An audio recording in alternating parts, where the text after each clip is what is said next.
కేంద్ర బడ్జెట్ను ముఖ్యమంత్రి నారా చంద్రబాబు నాయుడు స్వాగతించారు. కుప్పంలో ఆయన మీడియాతో మాట్లాడుతూ రాష్ట్ర ప్రభుత్వం దృష్టి సారించిన అంశాల్లో మరింతగా వేగంగా ముందుకు వెళ్లేందుకు ఈ బడ్జెట్ సహకరిస్తుందని తెలిపారు.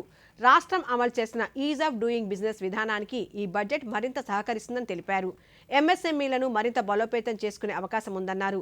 మహిళలు, రైతులు, యువత సాధికారత సాధించేలా బడ్జెట్ ఉందని పేర్కొన్నారు. ఈరోజు కేంద్ర ప్రభుత్వం ప్రవేశపెట్టిన బడ్జెట్ ఒక వెరీ వెల్ బ్యాలెన్స్డ్, అదే మరిగా ఇది ఒక ఫార్వర్డ్ లుకింగ్ బడ్జెట్. ఇది ఏదైతే భారత ప్రజలందరూ కూడా ఫాస్ట్ గ్రోయింగ్ ఎకానమీ మీద ఎన్నో ఆస్పిరేషన్స్ పెట్టుకున్నారు, దాన్ని రిఫ్లెక్ట్ చేసే విధంగా ఈరోజు బడ్జెట్ వచ్చింది.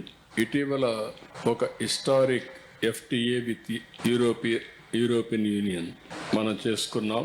దాన్ని కూడా ఇప్పుడు మన బడ్జెట్ చూస్తే అది కూడా అచీవ్ చేసే పరిస్థితిలో, అదే మరిగా భవిష్యత్తులో సెల్ఫ్ రిలయన్స్ అండ్ మ్యానుఫ్యాక్చరింగ్లో కన్సాలిడేషన్ జరిగే దిశగా ఈ బడ్జెట్ ప్రవేశపెట్టడం జరిగింది. అదే మరిగా ఇది ఈజ్ ఆఫ్ డూయింగ్ బిజినెస్ని స్ట్రెంగ్తన్ చేస్తుంది. ఎంఎస్ఎంఈలు ప్రమోట్ చేయడంలో, స్ట్రెంగ్తన్ చేయడంలో ప్రముఖ పాత్ర వహించే పరిస్థితి వస్తుంది.